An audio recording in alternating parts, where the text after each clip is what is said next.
Quiz മത്സരത്തിൽ VD. സവർക്കറെ പുകഴ്ത്തിയുള്ള ചോദ്യം ഉൾപ്പെടുത്തിയതിൽ പൊതുവിദ്യാഭ്യാസ ഡയറക്ടറോട് റിപ്പോർട്ട് തേടി വിദ്യാഭ്യാസ മന്ത്രി. കാസർഗോഡ്, കുമ്പള, മഞ്ചേശ്വരം AEOമാർ അടിയന്തരമായ റിപ്പോർട്ട് നൽകണമെന്നാണ് നിർദ്ദേശം. സവർക്കറുമായി ബന്ധപ്പെട്ട ചോദ്യോത്തരം എങ്ങനെ ഉൾപ്പെട്ടു എന്നത് പരിശോധിക്കും. സവർക്കറെ ദേശസ്നേഹിയാക്കുന്നത് RSS BJP അജണ്ടയെന്നും ക്വിസ് മത്സരത്തിൽ ചോദ്യം വരുന്നതിൽ ഉത്തരവാദികൾ ആരെന്ന് കണ്ടെത്തണമെന്നും MK മുനീർ. ഇന്ത്യയുടെ ആത്മാവ് എന്ന് പറയുന്നത് സത്യത്തിൽ ഈ നാനാത്വത്തിൽ ഏകത്വം എന്ന് പറയുന്ന തത്വമാണ്. അതുകൊണ്ട് അദ്ദേഹത്തെ ഒരു ദേശസ്നേഹിയാക്കി മാറ്റാൻ വേണ്ടിയുള്ള ശ്രമം RSSഉം BJPയുടെയും അജണ്ടയാണ്. അതിന് വിധേയമാകുന്ന രീതിയിലുള്ള ചോദ്യങ്ങൾ വന്നിട്ടുണ്ടോ എന്ന് പരിശോധിച്ചിട്ട് അതിൻ്റെ ഉത്തരവാദികൾ ആരാണെന്നുള്ളത് കണ്ടെത്തേണ്ടതുണ്ട്. കാസർഗോഡ് നഗരത്തിൽ DYFI പ്രതിഷേധ പ്രകടനം നടത്തുകയാണ്. പ്രതിഷേധ പ്രകടനത്തിന്റെ ദൃശ്യങ്ങളാണ് പ്രേക്ഷകർ നമ്മൾ കാണുന്നത്. ബാനർ ഏന്തിക്കൊണ്ടാണ് ഇപ്പോൾ DYFIയുടെ പ്രതിഷേധമുണ്ടാകുന്നത്. അരുൺ പൂപ്പറമ്പ വിവരങ്ങളുമായി ചേരുകയാണ്. അരുൺ, ഏറ്റവും കൂടുതൽ ശിക്ഷ ലഭിച്ച സ്വാതന്ത്ര്യ സമര സേനാനി ആര് എന്ന ചോദ്യം, അതിന്റെ ആൻസർ ബ്രേക്ക് ചെയ്യുമ്പോൾ വളരെ കൃത്യമായതിൽ സവർക്കർ എന്ന് എഴുതിയിരിക്കുകയും ചെയ്യുന്നു. ഇങ്ങനൊരു ചോദ്യം എങ്ങനെ ഉൾപ്പെട്ടു എന്നുള്ളതാണ് ഇപ്പോൾ വിദ്യാഭ്യാസ വകുപ്പ് അന്വേഷിക്കുന്നത്. നമ്മൾ ആരോട് അന്വേഷിക്കും? മാധു, സ്വാതന്ത്ര്യ സമരത്തിൽ പങ്കാളിത്തമില്ലാത്ത സംഘപരിവാറിന് UDF സർക്കാർ ആ പങ്കാളിത്തം നൽകുകയാണ്. വി.ഡി. സവർക്കറെ ഈ ചോദ്യാവലിയിൽ ഉൾപ്പെടുത്തിയത് ബോധപൂർവമാണ് എന്നുൾപ്പെടെയുള്ള കാര്യങ്ങൾ ചൂണ്ടിക്കാണിച്ചുകൊണ്ടാണ് വലിയ പ്രതിഷേധം ഇടത് യുവജന വിദ്യാർത്ഥി സംഘടനകളുടെ ഭാഗത്തുനിന്ന് ഉണ്ടാവുന്നത്. ഇടത് പ്രതിപക്ഷ സംഘടനകൾ മാത്രമല്ല, ഇതിൽ ആദ്യം പരാതിയുമായി രംഗത്ത് വന്നത് MSF ആണ് എന്നത് കൂടി കാണേണ്ടതുണ്ട്. ഇപ്പോൾ കാസർഗോഡ് നഗരത്തിലാണ് DYFI പ്രവർത്തകർ പ്രകടനം നടത്തിക്കൊണ്ടിരിക്കുന്നത്. ഇതിൽ വിദ്യാഭ്യാസ വകുപ്പിന്റെ ഭാഗത്ത് കൃത്യമായ വീഴ്ച സംഭവിച്ചിട്ടുണ്ട് എന്നുൾപ്പെടെയുള്ള സംഘപരിവാറിന് അടിയറവ് വെക്കുന്ന അല്ലെങ്കിൽ ആ അജണ്ടയുടെ ഭാഗമായി നിൽക്കുന്ന നിലപാടാണ് സ്വീകരിച്ചതെന്നുൾപ്പെടെയുള്ള കാര്യങ്ങളാണ് ചൂണ്ടിക്കാണിക്കുന്നത്. ഈ PM ശ്രീയുമായി ബന്ധപ്പെട്ട വിവാദം ഉണ്ടായി.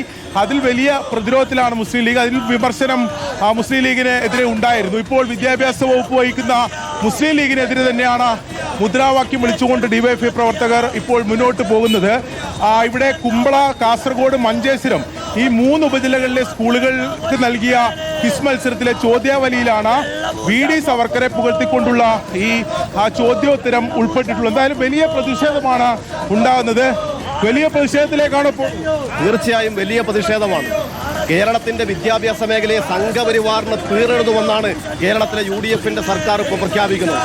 ഈ കഴിഞ്ഞ ദിവസമാണ് നമ്മുടെ ഈ കുമ്പള, മഞ്ചേശ്വരം ഉപജില്ലയിലെ സോഷ്യൽ സയൻസ് ക്ലബിന്റെ ഭാഗമായുള്ള ക്വിസ് മത്സരത്തിൽ വി.ഡി. സവർക്കറെ പ്രകീർത്തിച്ചുകൊണ്ടുള്ള ഒരു ചോദ്യം, കേരളത്തിലെ രാജ്യത്ത് ഏറ്റവും കൂടുതൽ ശിക്ഷ അനുഭവിച്ചത് ആര് എന്ന, ജയിൽ ശിക്ഷ അനുഭവിച്ചത് ആരെന്ന ചോദ്യത്തിന് സവർക്കറുടെ പേര് മറുപടിയായി നൽകുന്നു. യഥാർത്ഥത്തിൽ രാജ്യത്തെ വഞ്ചിച്ചയാളാണ് വി.ഡി. സവർക്കർ. ഈ രാജ്യത്തിന്റെ സ്വാതന്ത്ര്യ സമരത്തെ ഒറ്റുകൊടുത്തയാളാണ് വി.ഡി. സവർക്കർ. ആ വി.ഡി. സവർക്കർ ഗാന്ധി വധത്തിലെ പ്രതിയായിരുന്നു എന്ന് കപൂർ കമ്മീഷൻ തന്നെ കണ്ടെത്തിയതാണ്. അത്തരം ഒരാളെ പ്രകീർത്തിക്കുന്നതിന് വേണ്ടി കേരളത്തിൽ കോൺഗ്രസിന്റെ നേതൃത്വത്തിലുള്ള സർക്കാരാണ് ഇപ്പോൾ നേതൃത്വം കൊടുക്കുന്നത്. ശക്തമായ പ്രതിഷേധം നമ്മൾ ഉയർത്തുകയാണ്. കുറ്റക്കാർക്കെതിരെ കർശനമായ നടപടി ഉണ്ടാകണം. യഥാർത്ഥത്തിൽ രാജ്യത്തെ ഒറ്റുകൊടുത്ത സവർക്കറെ പ്രകീർത്തിച്ച ആളുകൾ യഥാർത്ഥ രാജ്യദ്രോഹികളായി ഇപ്പോൾ മാറുകയാണ്. കടുത്ത നടപടി എടുത്തില്ലെങ്കിൽ ശക്തമായ സമരങ്ങളിലേക്ക് വരും ദിവസങ്ങളിൽ DYFI പോകും.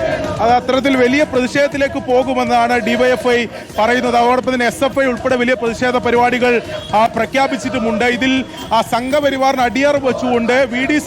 സവർക്കറെ ബോധപൂർവം മഹത്വവൽക്കരിച്ചുകൊണ്ടുള്ള ഇടപെടലാണ് ഉണ്ടായത്. അതിൽ കൃത്യമായ അന്വേഷണം വേണം, നടപടി വേണം എന്നതാണ് DYFI ആവശ്യപ്പെടുന്നത്. ഇപ്പോൾ വലിയ പ്രതിഷേധമാണ് ഈ സംഭവവുമായി ബന്ധപ്പെട്ട് അതിന് പിന്നാലെ വരുന്നത്. അത് പ്രതിപക്ഷ യുവജന സംഘടനകളോ വിദ്യാർത്ഥി സംഘടനകളോ മാത്രമല്ല, MSF ഉൾപ്പെടെ KSU ഉൾപ്പെടെ ഇതിൽ വലിയ അമർഷവും പ്രതിഷേധവും അറിയിക്കുന്നുണ്ട് എന്നത് പ്രധാനപ്പെട്ട കാര്യമാണ്. ആരാണ്, ഏത് തലത്തിലുള്ള ഉദ്യോഗസ്ഥരാണ് ഏറ്റവും നിഷ്കളങ്കമായി ഇങ്ങനെ ഒരു ചോദ്യം ഇടം പിടിച്ചു എന്ന് കരുതേണ്ടതുണ്ടോ? അമാദു, ഇതിൽ വിദ്യാഭ്യാസ വകുപ്പ് നൽകുന്ന വിശദീകരണം, അതായത് ജില്ലാ വിദ്യാഭ്യാസ ഉപ ഡയറക്ടർ ഉൾപ്പെടെ നൽകുന്ന വിശദീകരണം, ഈ ഉപജില്ലകളിൽ അതായത് ഉപജില്ലകളിൽ ഈ ഇതിന് പ്രത്യേക, അതായത് സോഷ്യൽ സയൻസ് ക്ലബ്ബ് എന്ന അസോസിയേഷൻ എന്ന സംവിധാനമുണ്ട്. അതിന് പ്രത്യേക ചുമതലയുള്ള അധ്യാപകരുണ്ട്. അതിൽ ആ അധ്യാപകർക്കാണ് ഈ ചോദ്യാവലി തയ്യാറാക്കുന്നതിന് വേണ്ടിയിട്ടുള്ള നിർദ്ദേശം ചുമതല നൽകിയിട്ടുള്ളത്.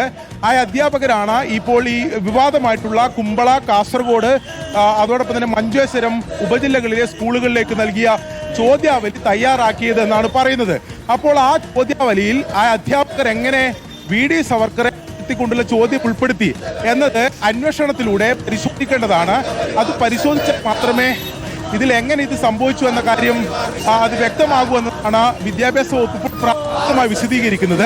അരുൺ പൂപ്പറമ്പയാണ് വിവരങ്ങൾ നൽകിയത്. സോഷ്യൽ സയൻസ് ക്ലബിന്റെ ഭാഗമായി പ്രവർത്തിക്കുന്ന അധ്യാപകരുടേതാണ് ഈ ചോദ്യങ്ങളുടെ സംഭാവന എന്നുള്ളതാണ് നിലവിൽ വിദ്യാഭ്യാസ വകുപ്പ് മനസ്സിലാക്കുന്നത്. അതിൽ അന്വേഷണം നടത്തും എന്നുള്ളതാണ് ഇപ്പോൾ വിദ്യാഭ്യാസ വകുപ്പ് മന്ത്രി അടക്കം പ്രഖ്യാപിക്കുകയും ചെയ്തിരിക്കുന്നത്. സ്വാതന്ത്ര്യ സമരത്തിൽ RSSന് എന്തെങ്കിലും പങ്കുണ്ടോ എന്ന് ആവർത്തിച്ച് ചോദിക്കുന്ന സംഘടനകളാണ് കോൺഗ്രസും CPM-ഉം മറ്റ് പ്രതിപക്ഷ പാർട്ടികൾ എല്ലാവരും തന്നെ. അപ്പോഴാണ് രാജ്യത്ത് ഏറ്റവും കൂടുതൽ സ്വാതന്ത്ര്യ സമരകാലത്ത് ഏറ്റവും കൂടുതൽ തടവ് ശിക്ഷ ബ്രിട്ടീഷുകാരിൽ നിന്ന് ലഭിച്ച സ്വാതന്ത്ര്യ സമര സേനാനി ആരെ എന്ന ചോദ്യം ഉൾപ്പെടുന്നത്. അതിന്റെ ഉത്തരമായി VD സവർക്കർ എന്ന മറുപടി നൽകുകയും ചെയ്യുന്നത്. സ്വാഭാവികമായും വലിയ പ്രതിഷേധം പ്രതിപക്ഷ യുവജന സംഘടനകളുടെ ഭാഗത്തു നിന്ന് ഉണ്ടാവുകയാണ്.